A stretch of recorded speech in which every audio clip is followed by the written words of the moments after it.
转来关心国内以外的消息，金门昨有一个姓张的查甫人食酒赛车，而且经过路口的时阵，佫驶正向超车，造成一个人死亡，2个人重伤。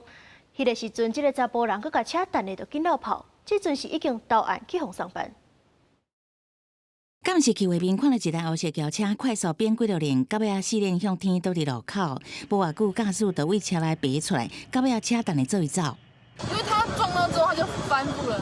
撞到你们之后翻覆？对他翻覆之后，因为我们还在联络的过程中，他就跑走了。这件意外是伫金门17暗时6点外发生的。现场的查甫人驶黑色轿车，经过金湖镇宽岛北路玉坑路口附近，反向超车弄到一台机车了后，佫弄到小货车甲轿车，到尾车失控并车。警方调阅相关监视器，真紧就锁定现场的查甫人。策动亲友给予压力。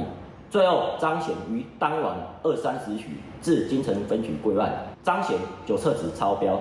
这个车祸造成后龙骑机车姓翁的女性重伤死亡，后龙的轿车驾驶手骨扭伤，身个头刺伤。现场的查甫人后龙依照啉酒赛车致死，甲肇事逃走致死罪上班。死亡的姓翁女子是一个幼教老师，校长讲老师教学认真，真有爱心。学校因为承办专关幼儿教师精灵演习，17姓翁的老师甲授课教授讨论到尾仔才转厝，无想到拄到这个车祸。18演习活动照常举办，暗过真个老师知影了后。 目眶红红地上课，目前学生囡仔也唔知影情形，学校是点点维持正常上课。1到6月全国我们跟前一年度相比，全国是减少了5.1哦，全国是下降的，结果金门是暴增到61%，就代表他们根本没有在做酒驾防治这件事。 协会针对今年1月至6月各县市啉酒赛车防治成效评比，死伤前检率前3名，第1名是金门，29个人死伤，比去年同期增加11人，前检率61%。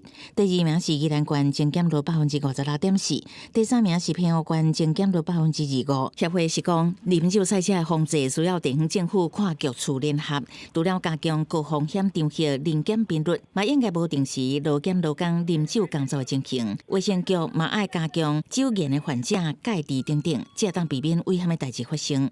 公司新闻采访报道。